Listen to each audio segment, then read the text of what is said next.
Have you ever been on a team that faced perfection paralysis? If so, this episode is for you.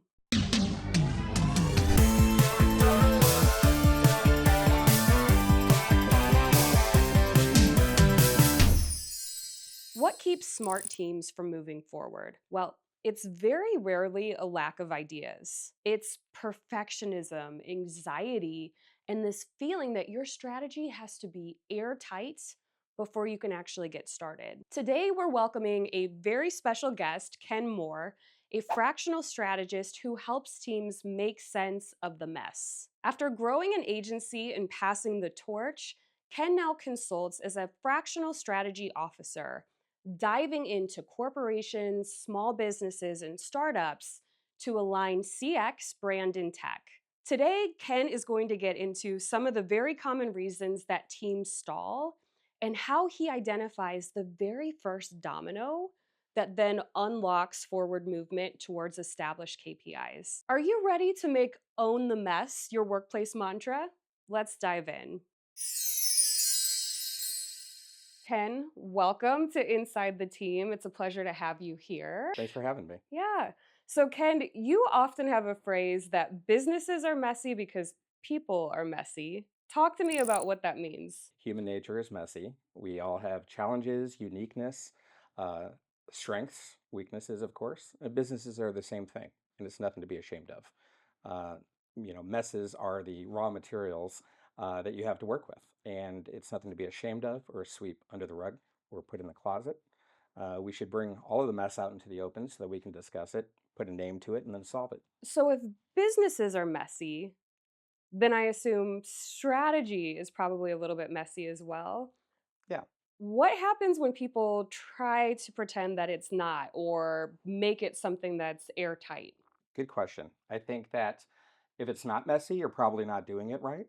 And I think that if it doesn't get messy, you're probably just putting on theater versus Mm. doing the strategy and doing the hard work.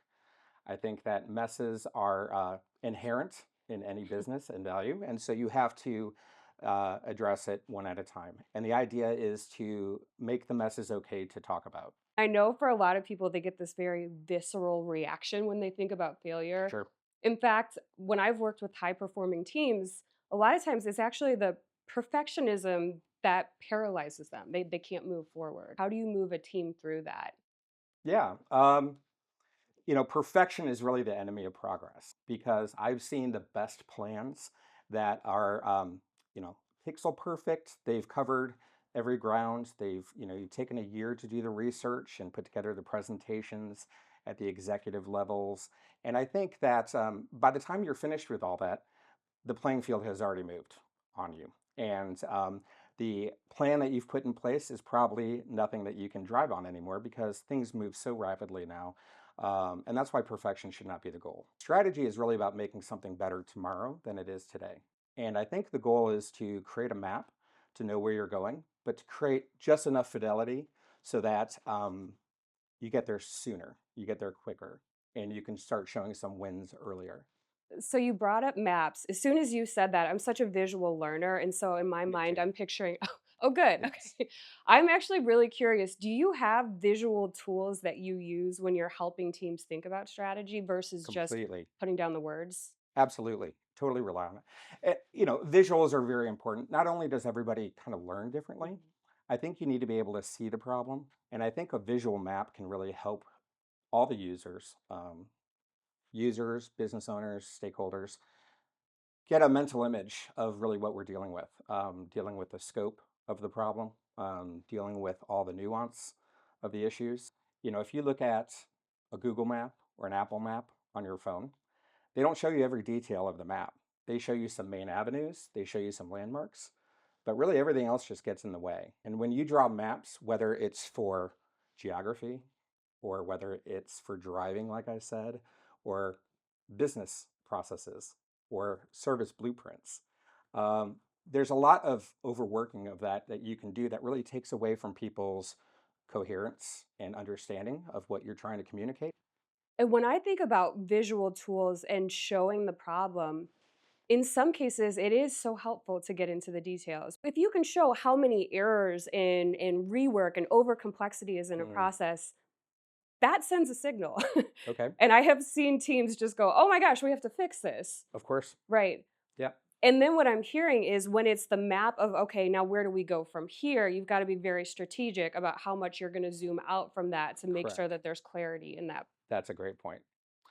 Understanding what level we're having that conversation and what level we're solving the problems on is really key. And you could be taking the 30,000-foot view, or you'd be getting into a specific process. And I think where the marriage of standard operating procedures and creating those kind of diagrams, yes, I know we all geek out on this, Yes.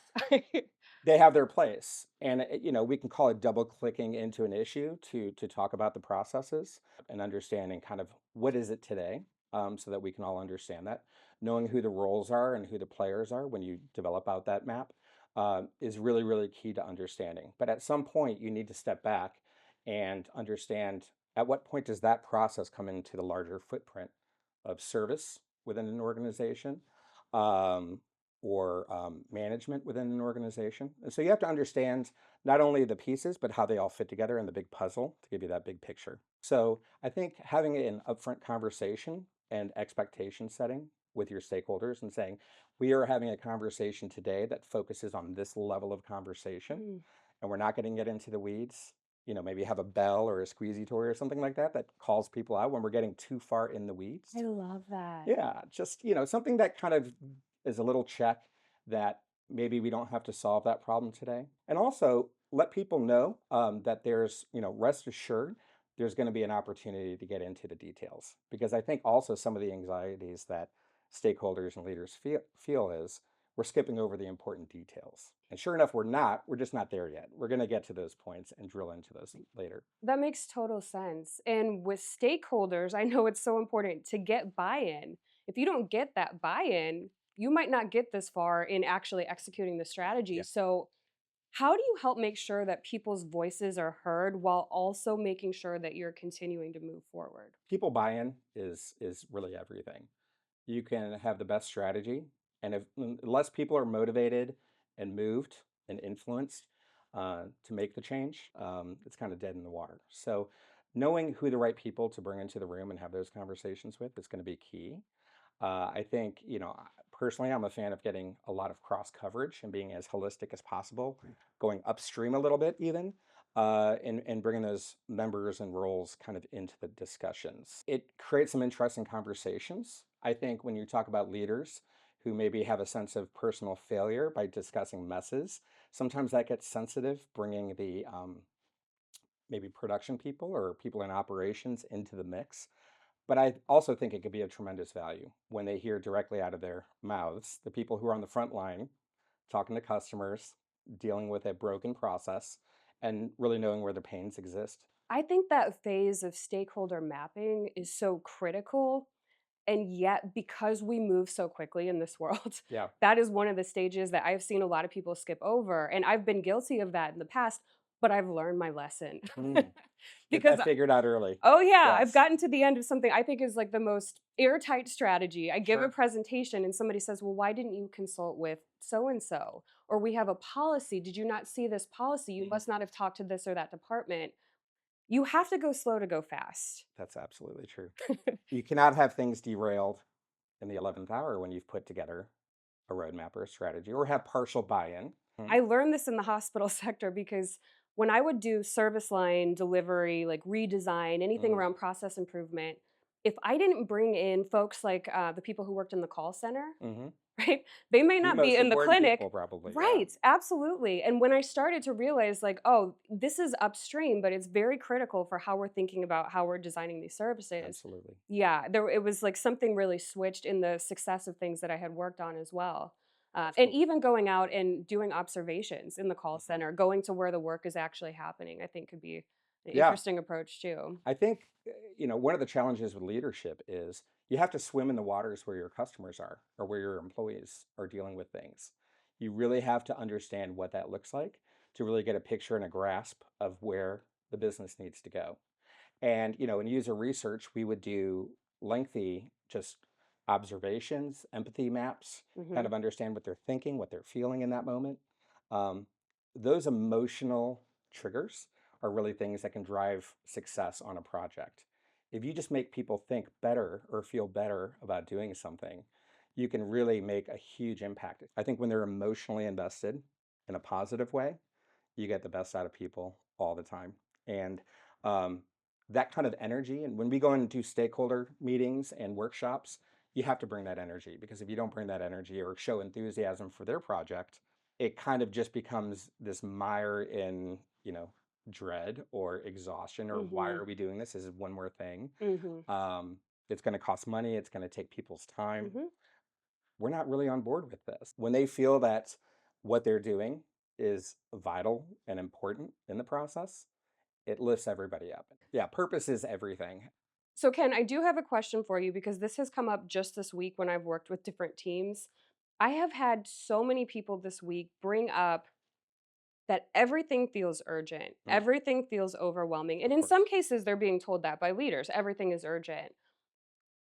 How do you help teams identify what they actually need to do next? When you're tackling big, hairy problems, I think focusing on what's the smallest thing, and think of it like dominoes, because I think once you get that momentum going and you start showing some movement and traction, I think that's where people feel a little bit better about the process, because we can then say, hey, let's get some wins under our belt. Let's go and look only at 2 weeks out, and let's solve this one thing and see what kind of movement we can make.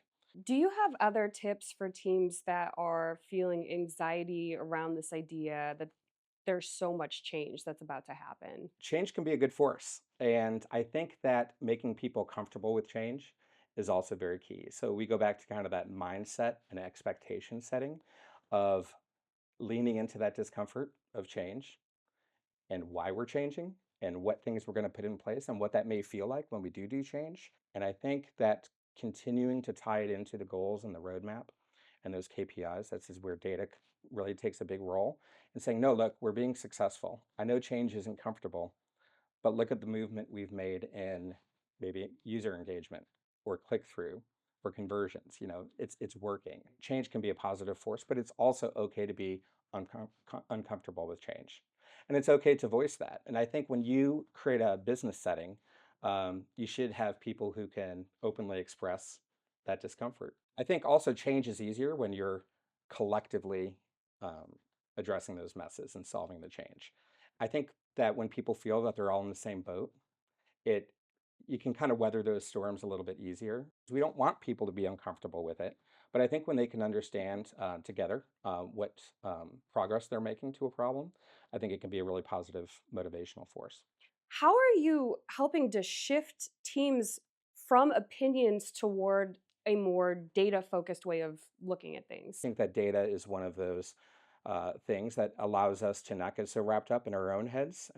You can get stuck in that way of thinking that any change from that norm that you understand is going to be a negative change. And what we really have to do is show that why change can be a very positive force. And the data is the thing that really backs up all of that thinking. Ken, you have shared some boss strategies Mhm. for managing pushback in a way that's really caring about the people who are in the group. Mhm. And so I would actually like to play a game and get a little bit deeper into how you would respond if somebody puts the brakes on things. Okay. So, are you game? I'm game for the game. Awesome. Let's do it. Yeah. All right, Ken. I got you a gift. It is a I see. bucket of excuses. So, this is what people come to expect if they're trying to drive a change in a team. So, for anybody that's done process improvement or strategy related work, they're probably all too familiar with what's in this gorgeous pink bucket. You bet. They're all in there. They're all in Every there, business is all in of there. it, Yeah. every business in the world. Yes. So, what you're going to do is you're going to pull from the bucket of excuses, you'll read it out loud, and then let me know how you might address that if it came up in some sort of strategy Okay. meeting. I think I can do that. Okay, here you go. There's Good not luck. there's not Halloween candy in here. I Just make no excuses. guarantees. Can you read that? Let's start with number one. Our data isn't clean enough to do anything yet. Do that early work in understanding what that data needs to be, who needs to get it, what system does it need to come out of, how can you make it talk nice to other systems that are going to consume that, or people who are going to consume that data, and get that all sorted. We need to make sure that it all maps back to the KPI that we're trying to measure. Okay, ready Okay. for the next Next one. one. Deep in the excuses bucket. Number two, we've invested too much in the current system to change now. Oof. I think that sunk cost fallacy Yes. is really powerful. And, at some point, some executive had to justify the cost of doing something a certain way. And they try it and it didn't work and it didn't succeed. And to say that we need to continue doing something a certain way um, just because it's what we've known and what we have can be really dangerous.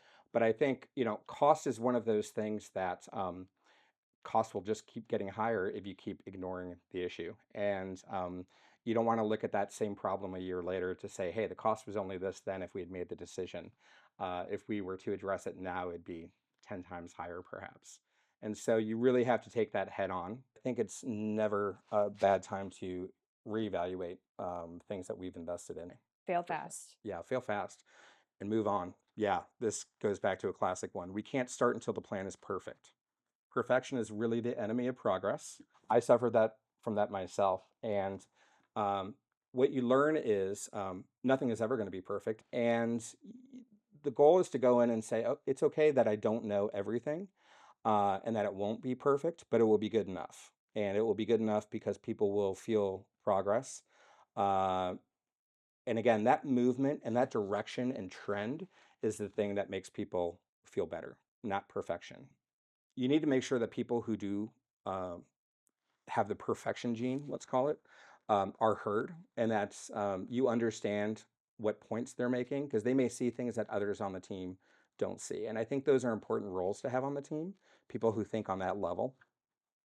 And I think you have to have a discussion that we hear you. That's a parking lot item. Let's capture that thing because that's a really good idea. We just don't need to solve that problem today. Love it. Yeah, but it can impede progress. All right. Last one. We don't have the budget, time, resources. The classic.